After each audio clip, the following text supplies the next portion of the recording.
In just 72 hours, the United States descended into unprecedented chaos. The nation's two largest retail chains, Walmart and Target, abruptly shut down nationwide. Locations once familiar to millions of Americans vanished from daily life overnight. The distribution system faced severe disruptions. Medications became scarce, food prices skyrocketed. People were forced to line up outside small local stores only to find empty shelves. In rural areas, the crisis spread at an alarming pace. Walmart is not merely a supermarket. It serves as a hub for healthcare, banking, optical services, and pharmacies. Target, meanwhile, has long been a go-to shopping destination for urban families, providing everything from baby formula to school supplies. Now, with both retail giants gone, the United States faces an unthinkable question. Without Walmart and Target, how will the nation function? Comment 1 if you're interested in this topic, and don't forget to subscribe and like to support us. Week 1. Chaos erupts. As soon as Walmart and Target closed, the United States plunged into a full-scale crisis. It wasn't just about empty shelves, it was the collapse of an essential supply chain that millions relied on. Over 90% of Americans shopped at these two chains at least monthly for food, medicine, and household necessities. With these giants gone, smaller stores and other supermarkets like Kroger or Costco couldn't meet the surging demand. Within days, everyday items like instant noodles, milk, vegetables, meat, and medications became scarce. Prices soared. People flocked to the remaining stores, causing congestion and disorder. In rural areas, where Walmart was often the only option, the crisis hit even harder. Low-income individuals and those without transportation were left stranded. The closures also dealt a heavy blow to the public healthcare system. Millions of Americans relied on Walmart and Target for prescription and over-the-counter medications. Now, accessing treatment became a challenge. Many patients with chronic conditions, such as diabetes or hypertension, faced serious health risks within just 1 week. Meanwhile, delivery services, once a lifeline for many families, ground to a halt. The logistics system could no longer function effectively without the two largest suppliers. Smaller delivery companies lacked the capacity, leading to delayed or canceled orders. The disruption wasn't just material, it fueled widespread panic and unease. Americans began to feel the fragility of modern life, as the disappearance of two retail chains triggered an unprecedented cascade of crises. Week 2. The economic collapse spreads. The second week saw a rapid and severe escalation of the economic crisis in the United States, centered on the collapse of large-scale retail. The simultaneous shutdown of industry giants Walmart and Target left a massive void in the supply chain for essential consumer goods. As a result, millions of Americans lost access to reliable supplies of food, pharmaceuticals, household items, and daily necessities. With shelves empty, consumers rushed to smaller chains or local stores, but these lacked the resources and infrastructure to handle the sudden spike in demand. Prices surged, and supply remained unstable. The impact wasn't limited to consumers. The entire retail supply chain fell into crisis. Manufacturers and suppliers, once reliant on Walmart and Target's vast distribution networks, were forced to seek new partners and restructure operations in a reactive, unprepared manner. The logistics industry also took a major hit. Transportation companies like FedEx, UPS, and numerous smaller delivery firms lost the massive volume of goods previously handled through the two retail giants. This led to excess capacity, higher transportation costs, and further increases in the price of goods. At the same time, a labor crisis began to emerge. The closure of countless stores left hundreds of thousands of workers jobless, including sales staff, warehouse workers, and customer service personnel. Unemployment rates spiked, creating a new wave of social unrest, particularly among families who depended on stable income from these retail chains. Small businesses, already struggling in a fiercely competitive market, faced even greater challenges. They lacked sufficient inventory, couldn't retain customers, and dealt with frustrated consumers upset over rising prices, declining service, and scarce goods. In rural and suburban areas, the impact was even more severe. People had to travel farther and spend more to access basic goods, while product and service quality plummeted. This placed a significant financial burden, especially on low-income groups. By the end of the second week, the crisis was no longer a temporary shock but a systemic collapse. The fallout from losing these cornerstone retailers began to ripple across the entire economy. From broken supply chains and job losses to consumer market volatility, the United States faced a period of profound instability, both economically and in everyday social life. Week 3. Rural America grinds to a halt.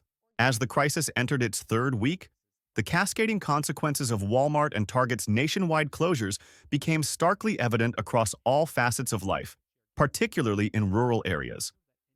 The disappearance of these retail pillars not only disrupted major cities but also pushed millions of rural residents into near isolation from the essential goods distribution system.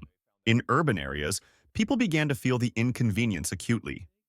Bustling streets, once defined by the presence of large shopping centers, descended into chaos. Small local stores, lacking sufficient resources, quickly ran out of goods while prices climbed daily. Consumers were forced to line up for hours or travel farther to find food, medicine, and basic items, often returning empty-handed.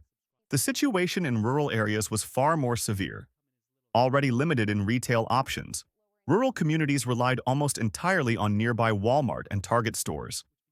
When these supply points shut down, the entire consumer ecosystem in rural areas collapsed.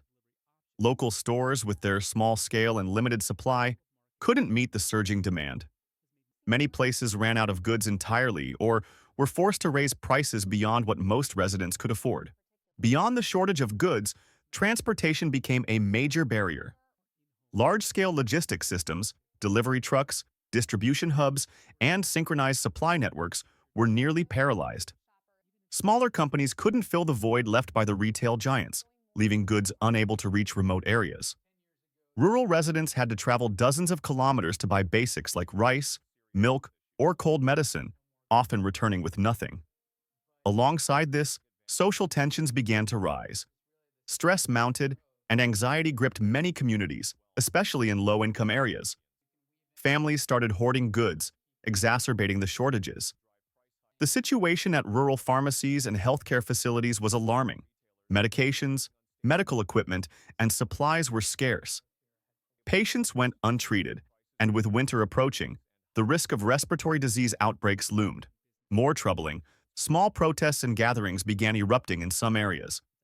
Residents were furious over shortages, job losses, and soaring living costs. Authorities faced immense pressure, not only to regulate goods distribution but also to maintain public order. The potential for violence loomed, especially if shortages persisted. The disruption was no longer confined to retail. It had spread to critical sectors like healthcare, education, and public services. Schools lacked learning materials, hospitals ran out of basic supplies, and public utilities faltered due to shortages of fuel and parts. The third week's crisis revealed a harsh truth. Despite its modernity and development, the United States had vulnerable weaknesses.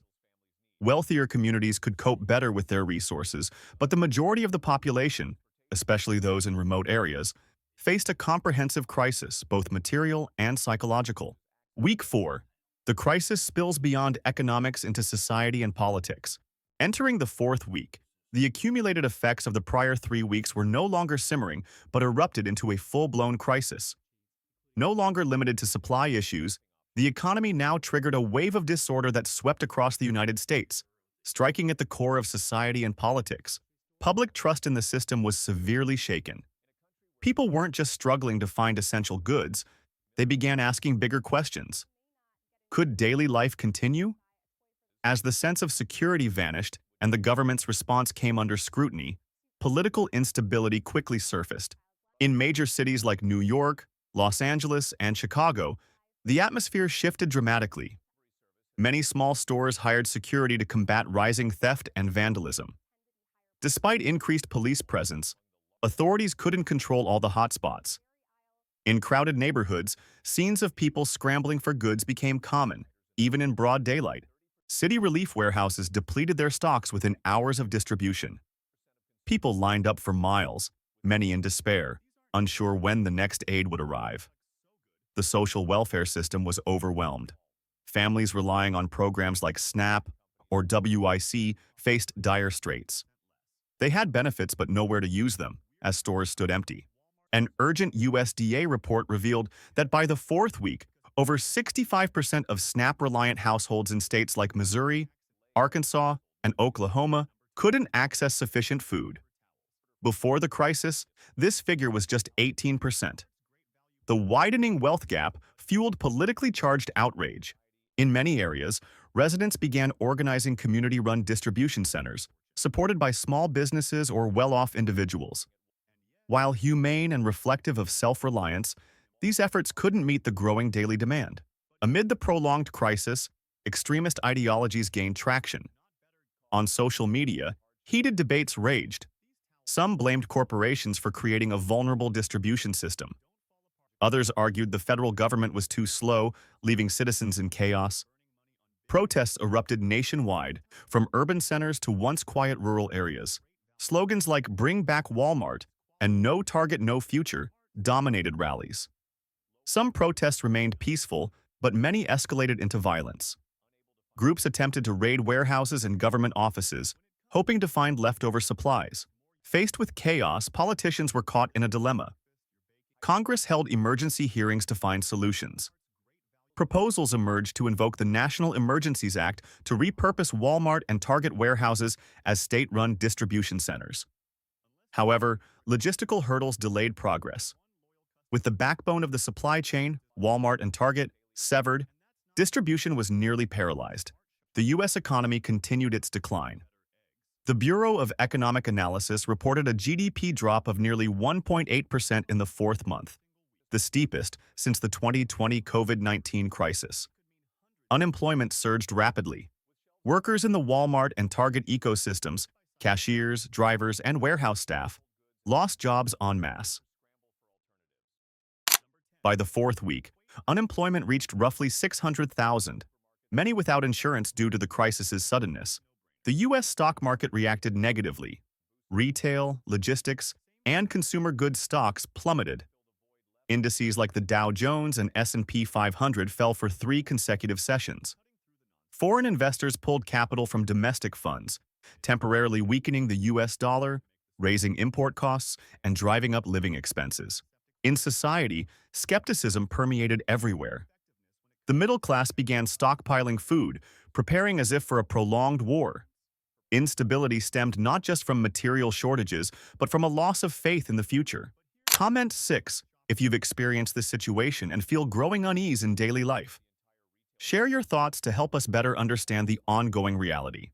Online forums buzzed with discussions about the collapse of the modern retail model. Ideas once dismissed as far-fetched, leaving cities, living self-sufficiently, or forming isolated communities, gained significant attention. A nation once proud of its modern, convenient retail network now grappled with a seemingly simple question. If Walmart and Target truly disappeared, could modern life persist? The government tried to reassure citizens with short-term aid packages and promises to restore the supply chain. But people were no longer patient. They didn't want promises. They needed concrete action. So far, that has remained elusive. In this context, opposition political forces rose, exploiting public fear and anger to push extreme agendas. American society was being pulled into an increasingly deep divide. From a commercial crisis, within just 1 month, the United States faced a comprehensive systemic upheaval. Most concerning, this might not be the end. The crisis following Walmart and Target's collapse not only exposed weaknesses in modern supply chains, but also revealed society's over-reliance on convenience. From crowded cities to small towns, from workers to professionals, no one was untouched. If the fall of just 2 corporations could plunge the nation into crisis, the question arises, is the current system truly sustainable?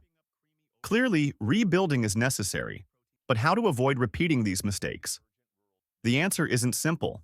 Without starting now, the United States may face even graver crises in the future.